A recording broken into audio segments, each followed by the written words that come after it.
The Human Rights Tribunal is actually very sensitive to anxiety, emotional effects, impact on your life.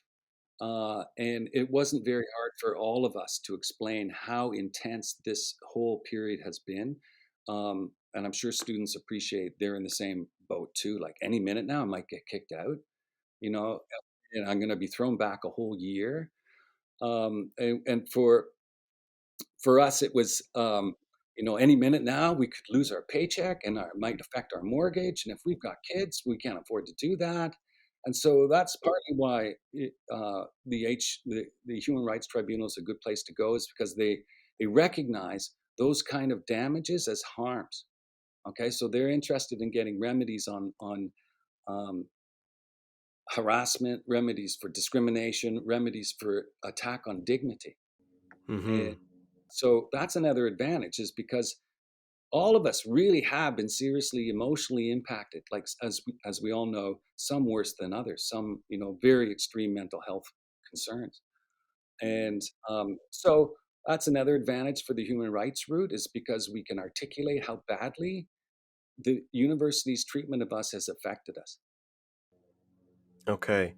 Yeah, it's definitely easy to overlook that, even yourself, like just to overlook the amount, like Yeah. what it's done to your life, because day by day, things just get worse and worse and worse, and it's kind of like everyone else is just kind of sailing by, doing just living their lives, but being in a position where you're, being threatened, or just that any moment now things can get really bad. That's a big weight on your shoulders, and I've experienced that myself. So, Well, and I think you're right. It's easy to overlook because we do accommodate. We actually get used to that extra pressure every day and go, "Oh yeah, this is still happening." Oh, hmm and it's almost a daily reminder of how unusual our situation is, well, globally, but in our local sort of environment socially, how weird it is. And so we're continually reminded that this isn't normal. And but so I'm going to suck it up and I'm going to just try and be normal. I'm not going to talk about things. I'm just going to make do.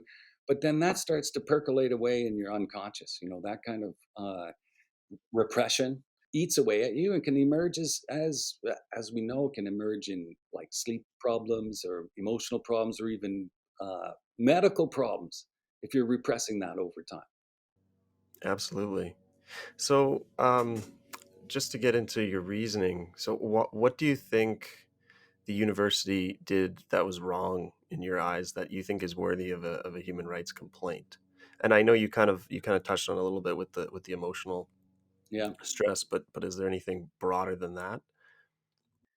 uh, as I've been trying to think how to put this simply, because there's the starting point is the sudden realization that you've been told you have to be vaccinated in order to keep your job. You go, well, that ain't happening. And you go, well, I guess I'm going to lose my job then. I go, well, there's something wrong with this. I go, oh, surely, okay, so I've got to have some exemption. Like, I'm clearly not going to get vaccinated, so they're not going to fire me. There must be some exemption route. And then I read what they did wrong was that they disguised the fact that you had exemption routes to begin with. Okay, and disguised it in the sense that a singular belief against the effectiveness of vaccines does not account for or um, would be worthy of an exemption. I go, well, that's what I have. I have a singular belief those things don't work, especially the mRNA vaccines. All the ferrets died when they introduced them to the original virus.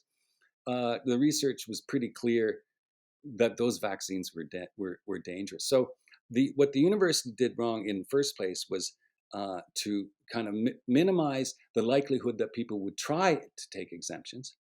And then secondly, and this is the criminal part, they didn't review the ones that were submitted.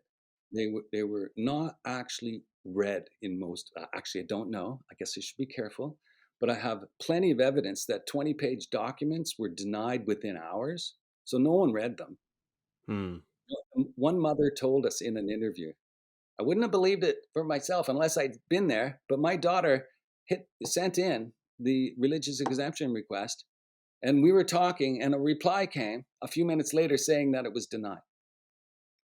So, long story, I guess the bottom line here is they had no intention of approving any exemptions. And so that was a false pretense. And secondly, criminally, they denied people who had legitimate medical, dangerous situations that would have been affected by these vaccines, and they made them take them anyway. And many of my colleagues got vaccinated under duress, not because they wanted to, but because they have families, mortgages, and they want to keep their career. So that's the main problem with me about U of T, is that they first of all have the gall to think that they can, under emergency situations, override our natural human rights for bodily integrity, for informed consent, and for academic freedom, because for the good of all, we all need to do this. And I go, well, we don't even know if these things are going to work. And by the way, even if the vaccines work, they're not allowed to make people get jabbed. They must accommodate. Hmm. So, Yeah, yeah. And some people have said, they're practicing medicine, et cetera. I don't know if technically that's true, but it seems like something that should just be between you and your doctor, and then ultimately your own decision, right? in fact, that's Curtis. I think that was Denis Rancourt's point early on to us, that our strongest legal position is our medical privacy rights. Hmm. Period.